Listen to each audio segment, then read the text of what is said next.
One last thing here when it comes to helicopter combat is while helicopters are not able to take and actually fire at fixed wing aircraft, they can fire at each other.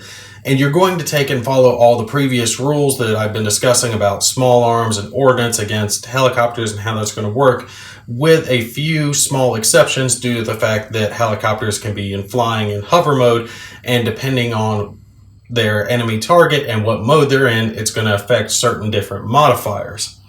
So let's say our Cobra attack helicopter here is in hover mode. He can fire his anti-tank guided missile. You can tell he has one by he has the depletion number on his counter.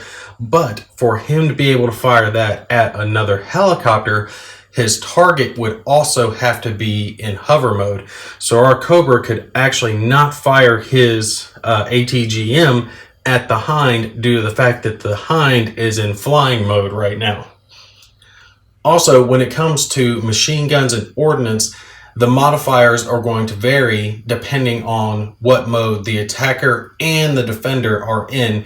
And it's very much the same for machine guns and ordnance, with one small exception.